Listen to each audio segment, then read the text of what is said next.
All right, we are going to start on page 2 of your digital notebook. Notice they are both mastery check questions. You will need to click next one time to get to how did cities lead to civilizations. You will be on page 33 if you are using your textbook. Let's go ahead and listen. The first question that will be answered here in this first paragraph, what best defines a civilization? How did cities lead to civilizations? As early cities grew in size and power, some of them became centers of civilizations. A civilization is a complex society that has cities, a well-organized government, and workers with specialized job skills. The word civilization comes from the Latin word civis, meaning resident of a city. All right, again, what best defines a civilization? Get that answer from this first circled paragraph. All right, number 2 will be your next question. What were the most important resources for early civilizations? You'll find that answer in this next circled paragraph. When I hit play, it's actually going to start with what resources were important. What resources were important? The rise of early civilizations depended on the creation of a food surplus. Creating that surplus, in turn, depended on the ability of people to manage their resources well. A resource is a supply of something that can be used as needed.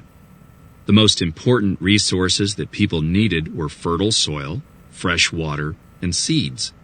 However, these resources were worth little if people could not provide the labor and tools needed to produce enough food. Managing these resources well required a level of planning and organization that marked a new stage in human society. Again, number 2, what were the most important resources for early civilizations? It listed 3, so please list 3 resources that were important. Page 3, the very first question will be right here in this yellow circled text. Where did the earliest civilization develop? Let's go ahead and listen to that now. Where were early civilizations? Like the earliest villages, the earliest civilization also appeared in southwestern Asia, in the city-state of Sumer. In time, other civilizations appeared in different parts of the world. Again, question 1, where did the earliest civilization develop? I am not looking for southwestern Asia. I want to know the city-state. Give me the name of the city-state here. So go ahead and get that answer. 2, why were river valleys good locations for permanent settlements and the rise of civilization? That will start right here. You'll find the answer in the pink highlighted paragraph. I'm going to let all 3 paragraphs be read to you before I pause. 4 of these early civilizations developed in the fertile valleys surrounding major rivers: the Nile in northeastern Africa, the Tigris and Euphrates in the southwest Asian area of Mesopotamia, the Indus in South Asia, and the Huang River in China. River valleys provided a good setting for permanent settlements. Each year, the rivers rose and flooded the nearby land.